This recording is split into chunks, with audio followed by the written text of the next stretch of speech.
You're listening to the Wrigleyville Nation podcast. Season ticket holders and lifelong fans with neighborhood ties discuss Cubs news and neighborhood happenings. Here's your hosts, Jeremy and Pat.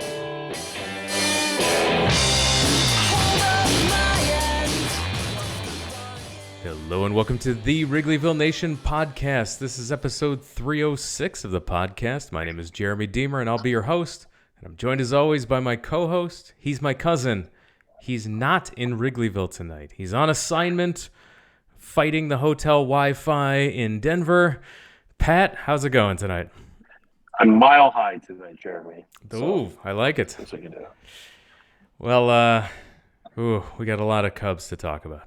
We are, if we podcasted the day after opening day, this would be a different podcast than it's going to be now, as we record just after the completion of the Cubs' loss in Cincinnati to open up the series. We will talk about the opening series at home. We'll talk a little bit about this game.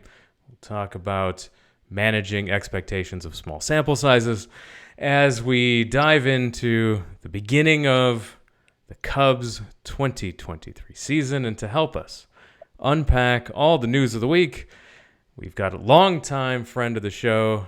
You know him from all of his writings, his appearances here, and his other podcasts.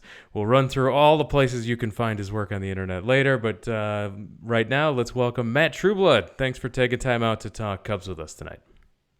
Always a pleasure, guys, even on a night when you kind of just feel like opening up the mics and saying Buck Farmer 3 times fast and seeing what happens. Yeah, let's get into it. We do want to remember this is a small sample size, and nothing early in the season should we get too bent out of shape about, because a friend of the show, Jared Willis, reminded us in his latest newsletter that don't forget the 2019 Nationals. They were 24-33 on June 1st, the year that they went on to win the World Series. So you can't. There's still a lot of baseball to be played. This is a marathon, and we are a few games in here, 4 games to be exact at the time of this recording. So let's talk about happy times to begin with. Pat, you were at opening day, and you got to see a gem from Marcus Stroman. I did. By the way, we are 1 game away from being 3% on the season being done, so red alert. Opening day was great. It was cold. It was windy and cold. It was colder, much colder indoors. It's one of those games where you walk out the ballpark and it feels 20 degrees warmer than what you just sat through, and you're like, yep, that's the Wrigley effect. The sweatshirts were going off the shelves. Chaos all over the place because of some issues with the vendors and their machines not working and all kinds of nonsense. But on the field, it was great. It was a crisp. Now, the first 3 innings, I turned to my dad. I'm like, well, it's 1 hour and 2 minutes, and we're 3 innings in. This isn't exactly what they promised us. But then, sure enough, those final 6 innings just flew by. And it ended up being a fast game because the pitch clock, as long as you can throw strikes, it's unrelenting. It keeps going, and people have to swing, and things happen. And so that was kind of nice, especially on a cold day. It's nice to have some action, frequently on the field. But the bullpen was great. The Cubs played some small ball. They scored some runs by hook or by crook. They seemed to run the bases well. It was just one of those kind of nice games that gives you hope for the season. And you're like, we'll never go on a 3-game losing streak with this team. This team is great. Well, they, it was exactly what you wanted.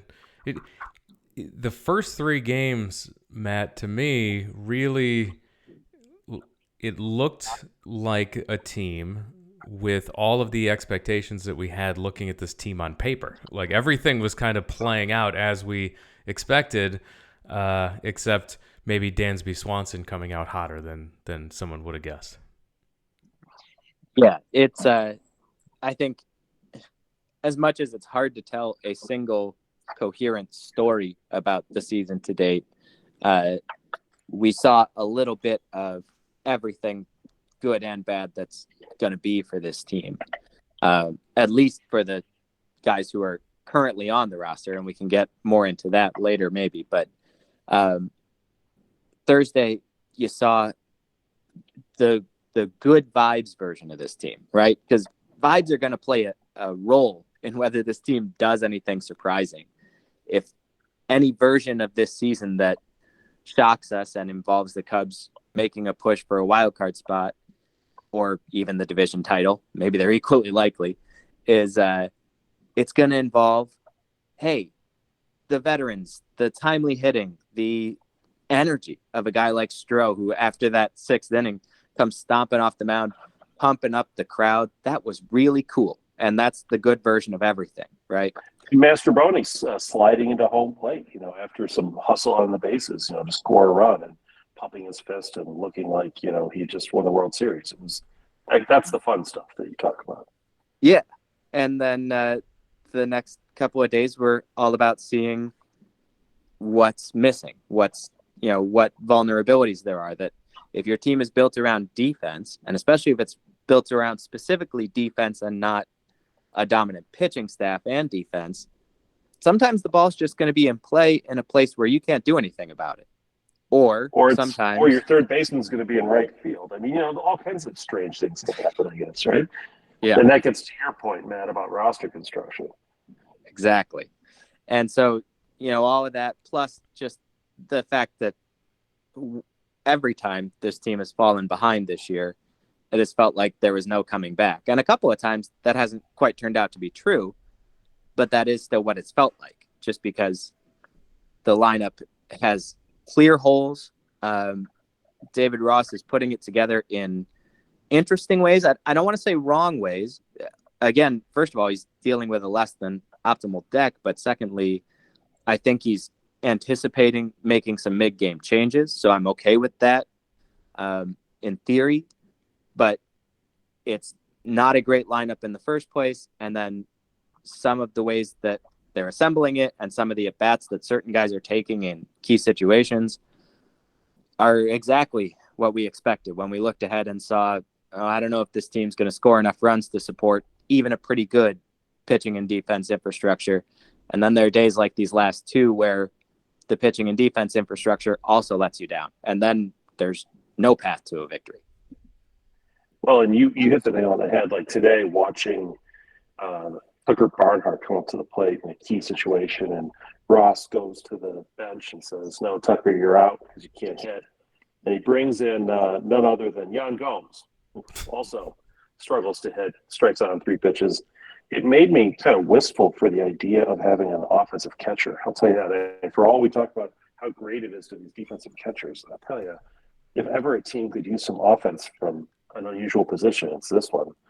And they just, when they get behind, you look at the lineup and there's just a lot of what feel like not quality at bats on the horizon with average to below average hitting players. Yeah. And some of this will transform too. Like, there is a chance, if he plays the way we hope he will, the way I expect he will, that Seiya Suzuki sort of has a transformative effect by being reinserted, right? You don't have to play, like, literally, they haven't played anyone in right field who's not out of position this year. And it's shown up just about every day. And doing that reduces your options everywhere else on the diamond too. And not having Seiya's right-handed bat means you've got one more right-handed bat in the lineup already, maybe, or just one fewer to go to on the bench when it is a tough lefty in the late innings. So again, we don't want to get too far ahead of ourselves, but you can see the problems coming, then they come, and it's frustrating to know that there's not a lot of great solutions unless and until Seiya gets healthy, everybody sort of gets untracked, and that's why this team is projected the way it's projected, is because for it to be better than that, for it to be an above 500 team, a lot of things have to come together just right. What is your take on the idea of having a roster that has 3 catchers but only 2 outfielders? Kind of unique, isn't it? Yeah, that was a choice. And I mean, no, two outfielders total, not 2 on the bench. 2 total. Right. And if we had talked ourselves into the idea that, no, it really is 3 because they wouldn't be bringing Miles Mastrobuoni north with the team if they weren't confident in his outfield play. Well, at the most important time of the first game of the season that really felt like it could tilt either way, we saw that was just a misevaluation, if that's what they thought at all. I get why they wanted to keep Terens in the organization and that this was ostensibly the only way to do that. I understand that part. And it still feels like you took a manager that you can't necessarily trust with not having perfect options. Like when you give, I'll use Joe Madden as an example. Maybe he's not the ideal one, but Joe Madden, or go back further, say, if you give Earl Weaver a bunch of kind of bad options, he's always going to find the best one. You got to give David Ross a whole lot of good options, or he's not going to find the good one in a lot of situations. So by giving him something less than the best possible 26 you could assemble for a given game, you're really kind of denting your chances to win if it turns out to be a close game where those kinds of things come into play.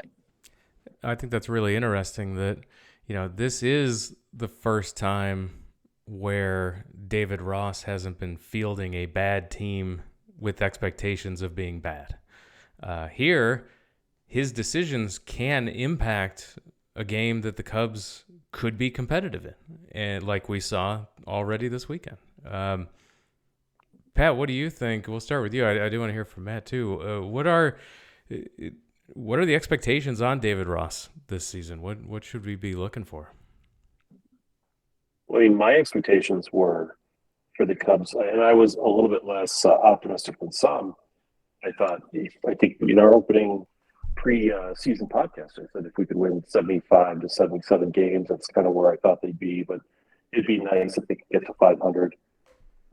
So, that's I think of them as a pretty mediocre average team. What do I want out of Ross? Well, I'd like him to at least have a mediocre to average record, not worse than that. If he wants to overperform, that'd be great too. But also, it'd be nice to have some players from and this is another point which you haven't got into yet, but there are guys in AAA who you kind of scratch your head and you wonder, like, why aren't they here? Like the frustrating part right now is after 4 games, you look around the team, the roster, and you kind of know what most guys are capable of. I think we know where Trey Mancini fits in, and we know what Eric Hosmer can do, and Patrick Wisdom and others. It would be nice to see if we have anything else.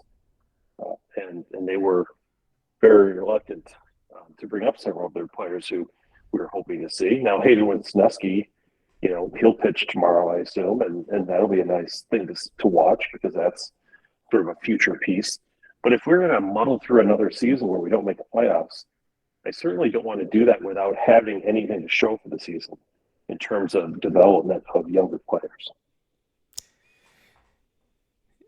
Yeah, Matt, that's been, kind of the thing with Ross here is, do we think that he has any say in what he needs in this roster? What do you think the relationship is like here with the front office? I think, and this doesn't say nearly as much as it used to, but I think David Ross is way above the median in terms of managers having a say in the composition of their roster in MLB at this point. Most managers are just middle management at this point. They're listening to the front office who decides who's going to be on the roster, and a lot of times even who's going to be in the lineup or who's going to come in out of the bullpen in certain situations. David Ross has more autonomy than most managers, and I think if we had any doubt about that, it needed to be banished by some of the choices that were made over the last couple of years of sticking with veterans like Jason Hayward. That's far from the only example, but it's a very salient one, right? All we've really been able to judge Ross on up till now, other than in 2020, but don't judge anyone on anything that happened in 2020 is my stance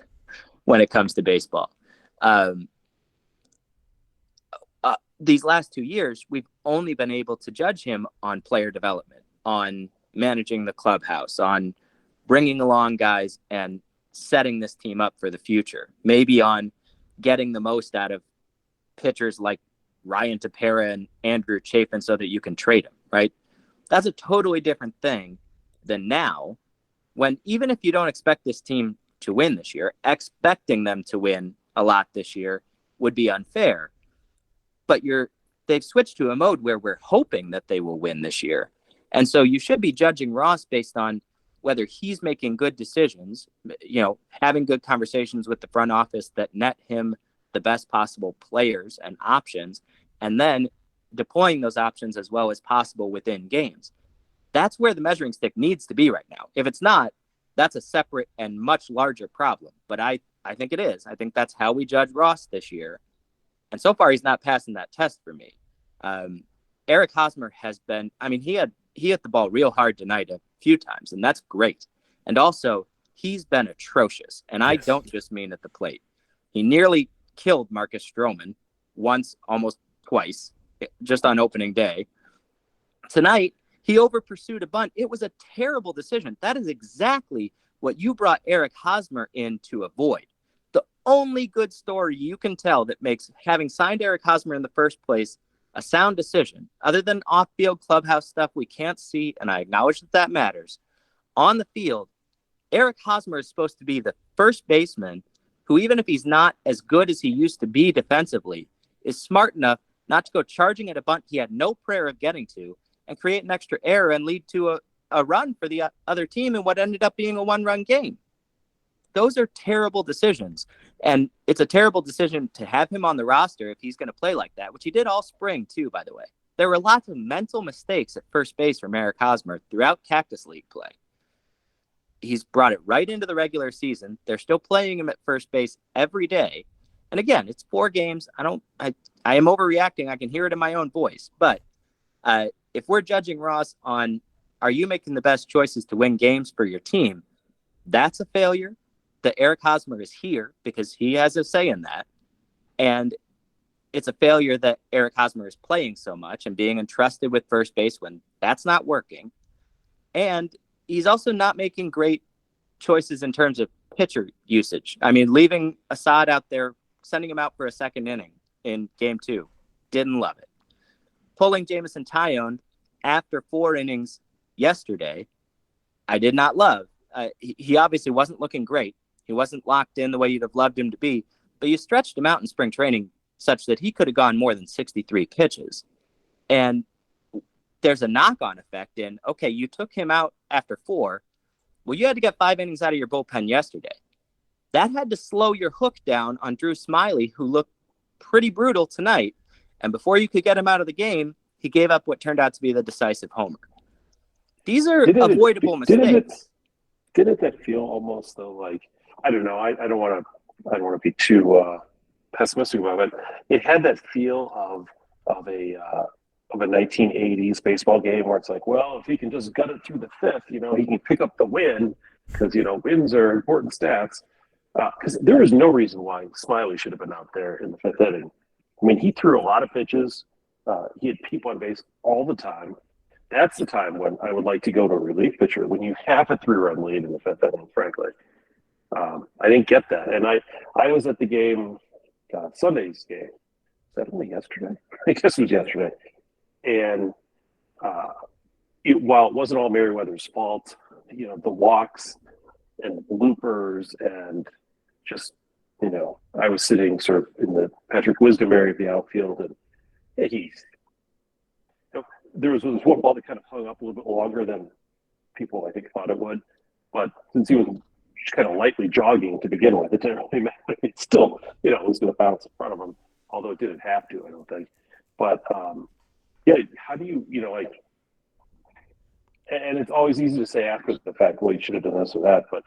But there are times like with the Assad situation on Saturday and Merriweather yesterday and then today with Smiley, where it just feels like Ross is always making the wrong choice. But yeah. Well, and again, look, so tonight Smiley ended up giving up the go-ahead 3-run homer to a lefty I think because Ross thought, let me get him through these lefties before I turn it over to Keegan Thompson, because he was the only one he had warming.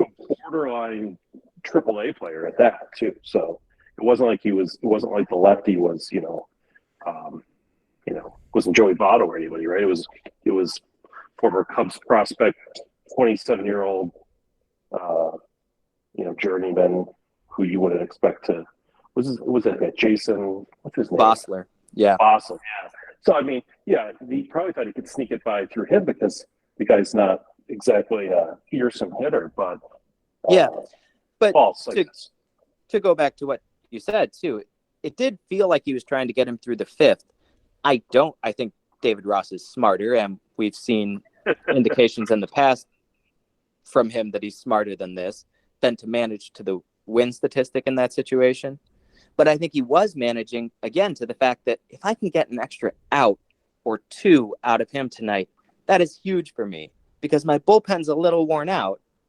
But again, that's because you elected to pull Jameson Taillon after 4 yesterday when he didn't look great, but he didn't look unsalvageable. And that's a veteran arm that you're expecting to eat innings anyway. When you take him out after 4 one day and you don't have any, you got to get 5 innings then because it's a home game. Then the next day, you got to be a little slower on your hook. Plus, I feel like, and we need much more data to say this with any certainty, I'm also not sure he's keeping up yet with the pace of an inning that's starting to go a little sideways in the era of the pitch clock. He didn't get a sod out fast enough on Saturday. No. And warming up pitchers becomes much more important. Exactly. That's interesting. Yep. Takes more foresight because you're not going to be able to, and if you do run a mound visit or 2 to buy time, well, mound visits are a lot more valuable and are almost becoming a scarce resource in the era of the pitch clock in a way that they weren't even once they started putting limits on them the last couple of years. So that's an adjustment they're going to have to make. I'm not ready to criticize him too sharply for that part just yet, but we do have to be aware that especially when it comes to bullpen management, a mistake one day can have a knock-on effect the next. And Ross is kind of letting things snowball on him a bit. And, he's been spoiled in the early parts of seasons by having a bullpen that's exceeded expectations every year to where you get to the trade deadline and you're able to trade almost every single one of the arms because they've done such a good job. Here, outside of, Keegan Thompson, who was absolutely tremendous today, 3 1/3, only 1 hit, 3 strikeouts, keeping the Cubs single-handedly in this game against Cincinnati. Everybody else, sure, I don't think I have the same confidence in seeing a Merriweather come in that you did when you saw some of the guys over the past couple of years. So it's another look at roster construction, something we take for granted that, they'll just put together a bullpen that'll be good. It may not be as good as it's been in past years. It's funny, doesn't it? It feels like they leaned even harder into that this year. Like they're gaining some confidence in what they do to build those on the cheap bullpens to the extent that they didn't even aim as high as they have the last couple of seasons in adding a Chapin and a Tepera, a Martin and a David Robertson and a Michael Givens. No, this year it was, we'll get Boxberger and Fulmer, they're not nothing. They're right in the same bracket, I suppose, but maybe a half step lower. And then they were like, the rest is on you, pitching development team. And I don't know that that's not going to pay off. I think it's almost by design that the pitching staff hasn't fully gelled yet. We'll see more of that happen as we go, I think. And part of it is, again, just like Seiya missing from the offense has made some of those holes more glaring. Brandon Hughes starting on the IL has definitely made whatever bullpen weakness exists much more glaring than it will be in the long run. But it's a thing. We're asking Ross to make tougher, higher stakes decisions. And I feel like maybe you wanted to increase the stakes or increase the difficulty, not both at the same time. Maybe you needed to increase one of those a little sooner to evaluate him more closely. But And in fairness, I think even Cubs fans and certainly people who blog and talk about the Cubs a lot kind of have this.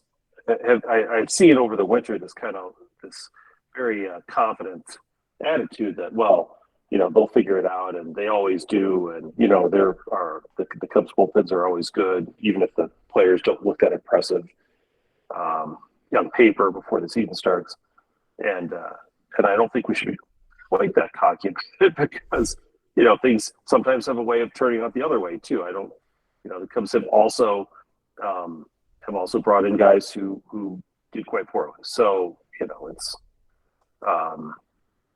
it's not something that I would necessarily count on all the time, but certainly with this team, they're going to need a bullpen that's significantly above average because, again, like you said at the onset, the defense has to be really good and the pitching has to be really good because we can't just say, well, the defense is pretty good. Pretty good's not going to do it because the offense is not good, right? So the other stuff has to actually be very good in order for the Cubs to succeed, I think, and for people to hit. I mean, you saw even friends of ours in the show, 87 wins, 86 wins. There were a lot of bullishness on the Cubs this year, but in order for that to happen, they really need those other parts of the equation to gel. Yeah, well, and I think you mentioned Jeremy, the 2019 Nationals, who are everybody's favorite reference point at this point because they went on to win the World Series. But we don't have to look any further than this same organization. The 2007 Cubs were just as bad as the 2019 Nationals on June 1st. And then they turned it on.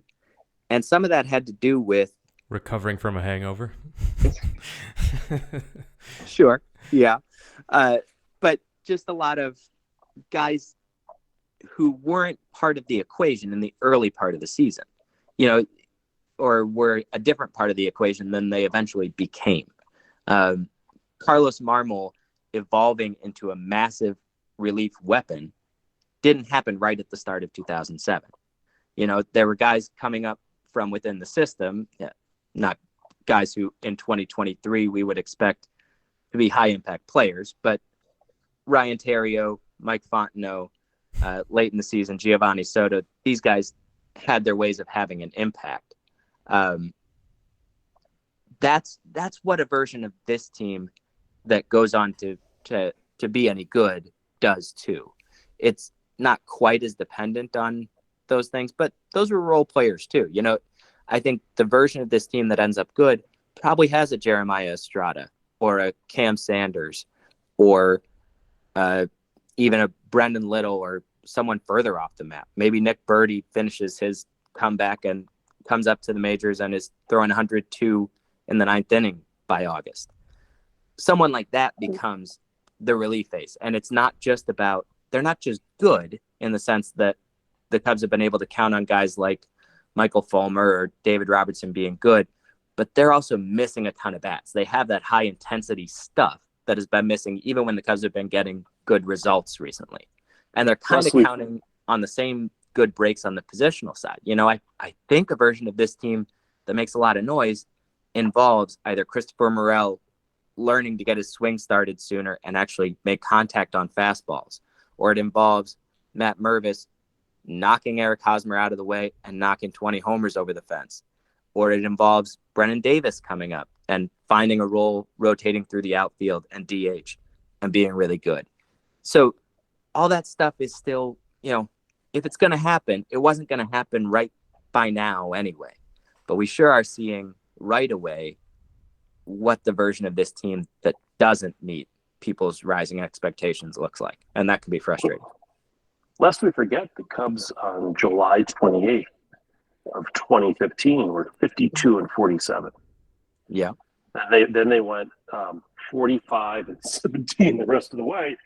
And they had a guy named Kyle Schwarber who came up that year, if you recall, and was a terror. And they had great play from, a guy named Addison Russell. And they had, Jake Arrieta go from a Cy Young Award winner into Sandy Koufax territory for those last couple months, et cetera. So that kind of stuff can happen. I don't know if if this team can expect to see that. I mean, you never know. Wisniewski could totally catch fire, I suppose, and the other guys you mentioned. Although that does kind of beg the question: if you're going to sign Mancini and you've got Mervis, why in the world do you sign Hosmer just to block Mervis? Like, do they really not have a lot of faith in Mervis at this point? Is there something we're missing? Because having him play at AAA for, I don't know, a month, 2 months, however long this process goes on for, doesn't seem to be like kind of productive in the long run, is it? Well, the national prospect people who are much smarter than me and have seen Matt Mervis more than me, the doubts that they have about Mervis are things like consistently handling lefties, seeing and handling fastballs on the inner half, inner third. Because as a left-handed hitter who's limited to first base anyway, to have a lot of value in the big leagues, you got to be able to do those things. And there are plenty of people who think even last year, as he's soaring through the system, he didn't get challenged on those particular fronts. So I think, whereas, with Chris Bryant and with however many other players and other organizations, that whole go work on stuff is a smokescreen. I think there are real and specific things they want to see from Mervis before they hand over the keys to anything. And they don't feel comfortable having him do it at the MLB level, I guess. Right. Well, because again, I think they were trying to elevate their expectations for this year. I think when you sign Dansby Swanson, and not just for the player he is, but the person that he is, and we've already seen sort of, it's a quiet intensity, but it's real. That dude wants to win. He's not here to mess around. He's not interested in hearing that, we're building towards something. I think you brought him in telling him you could win right away. That's what he wants. And so then you signed Eric Hosmer. I'm sure he was like, oh, yippee-yi-yay, great. Now I know you want to win. I mean, that's how you and I feel about it. I think it's how a lot of rational observers feel about it. We also saw, Stroman, using his favorite platform, did tweet Twitter quite a bit of defense of Hosmer on that very front, right? Saying that Eric Hosmer being in your clubhouse is worth something. I think Dansby probably believes the same thing. And I especially think if you can, you don't have to even say this to a Dansby Swanson or a Marcus Stroman or anyone else.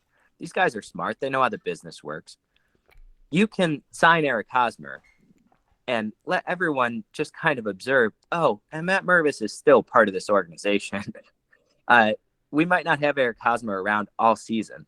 We might not need to invest so much of ourselves and our clubhouse leadership in him that it becomes a chasm if he's sent out the door on Memorial Day.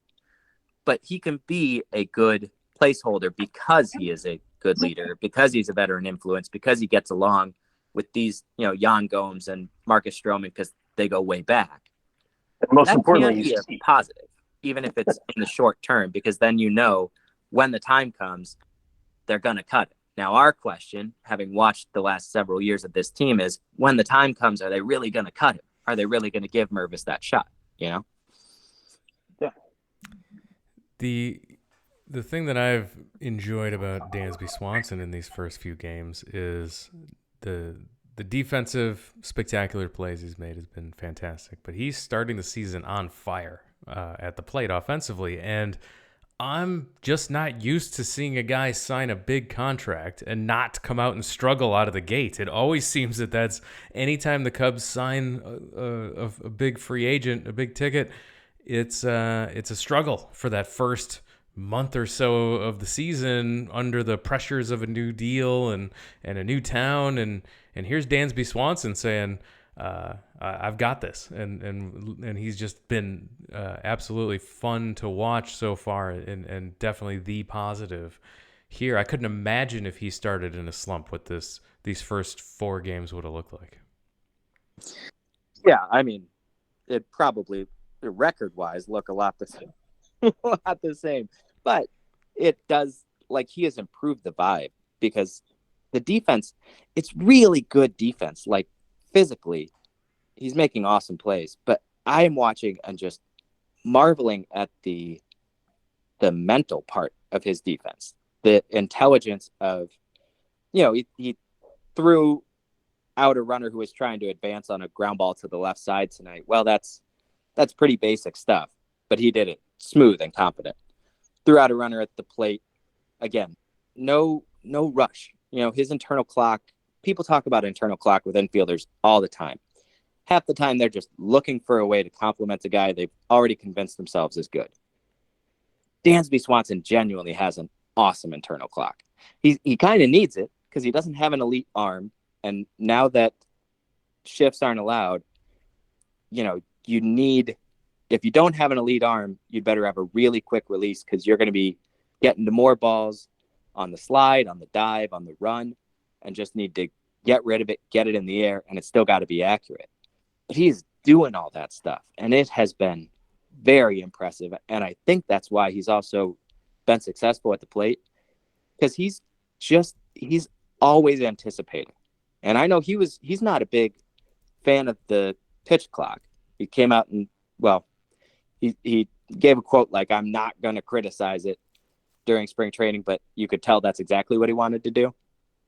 But what I love about watching him is I feel like the pitch clock gives him an advantage relative to everyone else out there. Because if it's pinching all the thinking that he's doing, it's pinching it much less than other people because he's just naturally thinking a little ahead of the game, thinking a little ahead of the pitcher, a little ahead of the opposing defense when he's at the plate, a little ahead of the hitter when he's in the field or the base runner when he's in the field.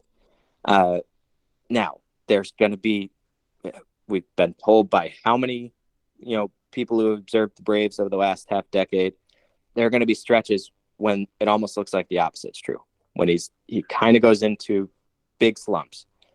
But the defense shouldn't slump. And I feel like watching this guy play and the different skills he has and the different ways he applies them, maybe he's going to age better than you would typically expect just because he's slowly finding more and more ways to shorten those slumps or fill little holes. It's been wildly encouraging, even if he can't win games all by himself the way maybe we'd prefer if he could. Well, let's talk about one other player, and that's Cody Bellinger. I thought he's another guy who just did not look good in the first 3 games at home. He did hit a 3-run home run in the first inning against Cincy. That was good and that made me feel a lot better because, boy, he had some awful at-bats this opening weekend. We heard a lot about how the Cubs are going to fix his swing. So the first few games didn't give me confidence, Pat. What do you think of Bellinger so far? I think this gets back to the small sample size. Get back to me in like a month or so. Welcome to starting your season in Chicago when it's 38 degrees, by the way. But, it's not Los Angeles. But I think, somebody like that, I didn't get too high on him in the spring training when people thought, oh, he's regained his form. He's going to be maybe not an MVP, but much better than he has been.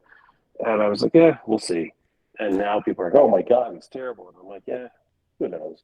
Like, let's let it play out. He's a guy who, get like 70 at bats under him, and then let's reevaluate, maybe 80.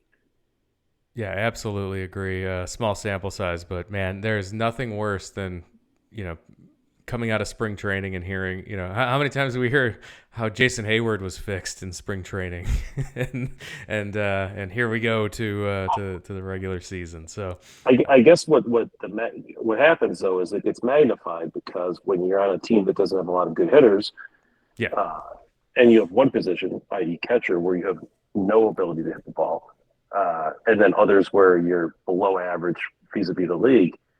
You're kind of looking for an advantage somewhere. So when, it's I see why people get their hopes up for Bellinger because he's succeeded in the past. But he also has failed a lot lately. So, somebody's got to step up on this team or it's going to be a really long season because the offense there has to be offense from somewhere. he got this home run tonight, so good for him. And maybe he could be one of those contributors. We'll see. If not, then Matt's minor league parade of players will come up and they'll fill in for us. So hopefully something, one or the other. Definitely need something. Yeah. So I think for me the highlights, obviously, I loved watching Justin Steele come out looking great on the opening weekend, and only he looked tremendous. The 3-run 8th inning costing the Cubs there, not his fault. He was tremendous. And between him and Keegan Thompson, and Marcus Stroman, I think that's those are some pitching performances to get excited about early here in the season. Yeah, Matt, tell us something, Matt, about Keegan Thompson. I heard a lot of there's a lot of hand wringing and heartburn over his velocity being down in spring training in Arizona. And then he comes in a game when it's wind chill's about 28 degrees, and he's firing 95-mile-an-hour fastballs. So what's the story? Like how does that happen? Like, in Arizona when you're loose and it's warm, you can barely throw 91, and then like all of a sudden you're in a major league game that counts, and you get all revved up, and now you're throwing 95. Could you explain how that works? No. I really think it just varies from guy to guy so much. And some dudes run on feeling good physically and needing to, be loose and warm, and their velo is going to tick down 2 miles an hour when it's cold. But in spring and then again in June, they look great.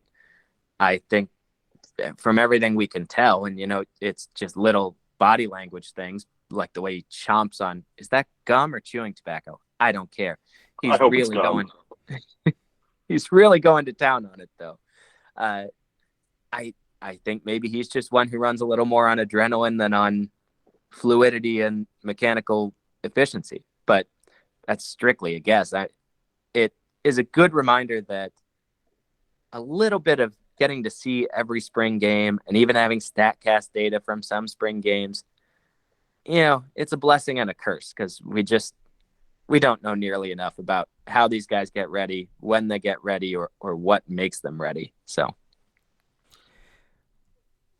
last topic here before we call it a podcast, I did want to touch on the success of the new rules. You mentioned, Pat, the pitch clock earlier. Let's talk about the Major League Baseball games averaged 2 hours and 38 minutes through Sunday's opening weekend with the new pitch clock. That's down from 3 hours and 8 minutes from the first 4 days of the 2022 season.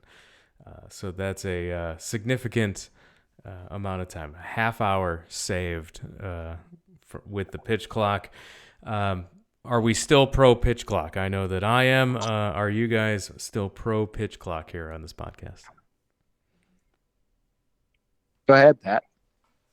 I would say yes. I mean, I was watching pretty carefully opening day, not so much on Sunday, because now I'm used to the pitch clock. I watched a little bit on Sunday, but Stroman was releasing the ball almost every time with either 5 or 6 seconds on the pitch clock. So he wasn't even using the whole clock.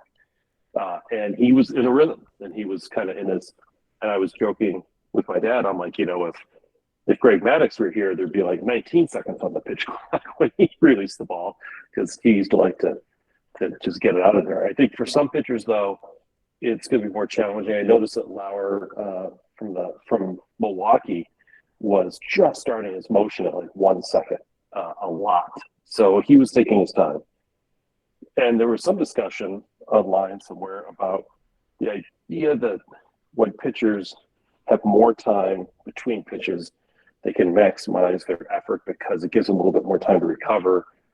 And I guess Theo Epstein has quoted as saying something to the effect of, maybe it's that they found that there's slightly fewer injuries when you don't have more time to recover, because then you don't give max effort on every pitch, which is an interesting analysis that we'll have to track throughout the course of the season to see how it plays out. Maybe the problem is guys we're giving it 100% on every single pitch, and they weren't pacing themselves. I guess is the theory. So who knows? But I mean, as far as the game itself, it seems like it's a little bit more brisk. There's certainly less time between pitches, so there's more action on the field, and I mean, I'm fine with it. Unless Matt knows something I don't know, it changes my mind. No, first of all, I adore it. Good. Okay. I love it. I love it. I love it. Let me run this by you guys because I test ran it somewhere else, and I don't remember exactly how coherent I was with it. But people talk a lot about all you're really losing is dead time from the game, right? I'm finding, just from watching throughout the spring training and the early season here, that almost the opposite is true, and that's what I love about it. The time between pitches isn't dead. It's the time that batter and pitcher both have to recover, that catcher and pitcher have to come up with a pitch, that the defense has to realign itself, that both managers have to strategize. And I think that's really valuable time. I just think there's been way too much of it over the years. Like what that time needed to regain its focus and its intensity was a constraint, that we had too much time for everyone to think and recover. And it wasn't dead, but it just wasn't, it's like, this is just like putting a play clock on the NFL. You need to not let them script carefully every play and remind everyone of what route they're about to run. There needs to be a little bit of error introduced into the process by, okay, this has got to happen now. And we're testing your preparation and your attention to detail and your poise just by making you keep playing. I've really appreciated that so far. And it could be a small sample thing, but that's how I'm feeling. Do you think that the advanced metrics and the defensive, not just the shifts on the infield, but this started years ago with the realignment of outfielders based on data. Teams just have so much data now, data on the hitters, data on the pitchers. And they're constantly trying to get that advantage, and they're feeding it in the best they can from the dugout or between pitches, between whatever batters, and that did kind of suck up a lot of time. And now it's almost like, well, they're not going to be able to do it to the degree they were before, but maybe that's okay. Maybe, like you say, maybe they were overthinking things. Maybe they were, or at least, why should the defense be in quote perfect position based on this batter's, hit characteristics against this type of pitcher? Maybe you should just stand out there and do your best and see what happens and call it baseball and did it for the first 100+ years of the game. I don't know. Yeah, you get to be in as good a position as you were paying attention during the defense meeting before that series. Yeah.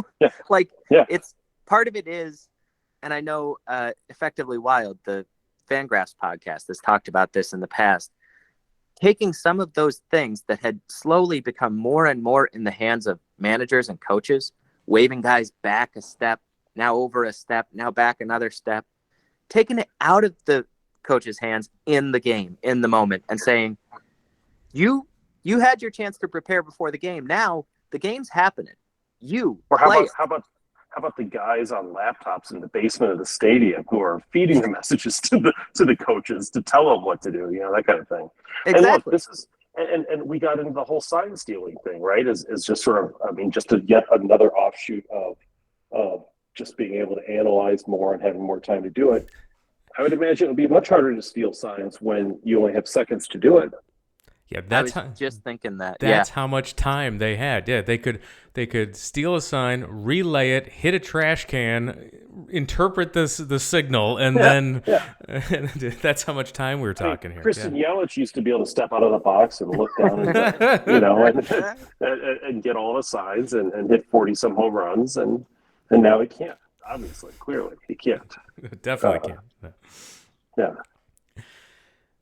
Yeah. So that's we'll see how the other rule changes go as we get a larger sample size. But so far, there were 3 games this weekend. Colorado and San Diego clocked in at 2 hours, 3 minutes. Cleveland, Seattle had a 2-hour, 4-minute game. And the Mets and Miami had a 2-hour, 9-minute game. So like Maddox Burley every night for somebody, right? Yeah, so those if we start seeing more games around the 2-hour mark, I think that's where they start running the number on beer sales, and that's the thing that would change the pitch clock rules more so than anything else, is if they're seeing an impact to not being able to sell beer as long as they used to in the past, and they want to elongate that process. So. Well, if they want to sell beer, one thing I recommend is if you have a cashless stadium, that you don't have the internet go down on the little handheld devices that all your vendors are carrying around, because as we found out on opening day, that can lead to quite a bit of a line underneath the stadium. I couldn't even get a hot dog or a soda because there was about a 45-minute wait to get anything at all times because the vendors' machines were not working. Or hear me out on this, possibly an even more foolproof plan for making up for beer sales that can't happen because it's a shorter game. What if you bought every possible establishment that sells liquor or anything fun within a few block radius of your ballpark? There you go. Now, Yeah. I know I'm only ahead of like 4 or 5 MLB owners at this point, but those who haven't already done that, you guys should try it. I hear it's great. Well, I mean, for the White Sox, it'd be like one dive bar, right? You'd be fine. I mean, not much of an investment there. Probably But like seriously, $80,000. Yeah. Do you guys really think the Ricketts care that much if the game ends by 9? Like whatever loss they realize in a few fewer beers sold in the park, all that stuff that they own outside the park, people are going to spend the extra half hour there most of the time. The Gallagher Way business is robust. You know, they're doing just fine for themselves, and because they charge so much for each drink, it's like they get the same amount of money any other normal stadium would anyway. So I feel like, yeah. Plus, they also save money because they sold all those club seats that were all you could drink, and now they get to save the actual product because they'll have to leave sooner. So, yeah, I'm not going to cry a river for the Ricketts over that one. They'll make their money one way or another. For sure. And with that, we are up against time. Pat, any last questions for Matt before we wrap it up? Well, Matt, we never got your preseason prediction on the season because we didn't talk to you close enough in proximity. So, leaving aside the first 4 games here, what was your initial projection for how the Cubs were going to do this season? So, on the Cubs podcast that I co-host each week, we did a thing where we each gave a prediction before we talked our way through the roster and, did some of our specific predictions. And then we looped back and did a new win total prediction at the end because I wanted to see if talking more through it would influence us much. It was my idea, so it shouldn't have changed my prediction at all. It's a great idea. What actually happened was at the beginning of that conversation, I predicted 77 wins, and by the end, I was up to 80. Oh. And I think that's just maybe part it of wasn't what happens. Like you sink into the thought of it, and it's just so easy to kind of get excited. Yep. And before you know it, you got the entire team in the 10th percentile of their performance, or the 90th percentile or whatever, however you want to look at it. And you got Mancini hitting 30 homers, and yeah, I can see how this works. I've fallen into this trap. It's very dangerous, but yeah, I guess I'll say 77 to 80 wins. That's my projection for the season. It's not, I still can see scenarios in which they climb above that and compete for something, but it's unlikely. It just is, and that'll make it very fun if it comes to pass. But is there a number at which, and I guess it would depend on how the circumstances played out, but is there a sort of an outcome where you say at the end of the season, wow, Cubs need to make a change at the manager position because this was just not enough? or do you think it's still dependent on the having the lesser talent right now, and it's kind of hard to judge? Right. Like a final season number is probably not that useful, right? Because like last year, what were they on pace for at the trade deadline? And then they had this hot finish to the season, which meant really because they forgot to nothing. trade everybody. Yeah. And got a worse draft pick as a result, and there's nothing beneficial from that. And what if you're in another bad situation like that, but you call up some young guys down the stretch, you have another strong finish like that, and you end up making a Mike Quaddy-esque decision on David Ross where, okay, we finished strong. He's got a connection to the guys who are here. Let's keep going. I don't love that prospect. So I hope that they are seriously evaluating him now as a game manager and a clubhouse manager when the goal throughout the season is to compete, as opposed to when the goal is whatever the goals have been during his tenure up to now. And they almost fired him for being in first place in 2021, right? But then 2021, yeah. But then that 13-game losing streak saved his job probably, so they could trade off the team. Bullet dodged. Matt, time flies when we're talking to you. Always a great time. You mentioned you had a Cubs podcast. Please remind all of our listeners where they can find your work on the internet. Yeah, the last several times I've been on with you guys, it's been basically nowhere. And now it feels like it's basically everywhere again. First of all, you can follow me on Twitter at MA Trueblood. I tweet out most of the stuff I do from there. I am writing for a Cubs site. It's not a new site exactly. It's actually a very old one, but we relaunched it just before opening day, called Northside Baseball. It looks fancier than it used to. Better graphics. Yeah. No, our webmaster is brilliant. One of the best things we're doing there, especially because I'm doing most of the writing so far. Northsidebaseball.com is that site. Our weekly podcast that I do with my dad and a couple of our best friends is This Is Not a Rebuild, because this is not a rebuild. We know that. So those are the main things. I also write quite a bit for a Brewers site called Brewer Fanatic. So if you're above average in your sympathy for the enemy, then I guess check us out there too. Why are you writing for the Brewers? I thought you were a Twins guy. What's going on? I dabble in many things. I also write stuff for twinsdaily.com.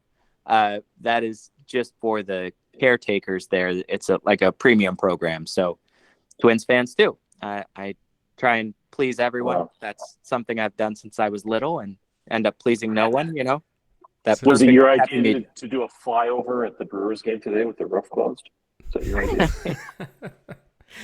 So last question for me then is going to be, do the Brewers finish in second in this division?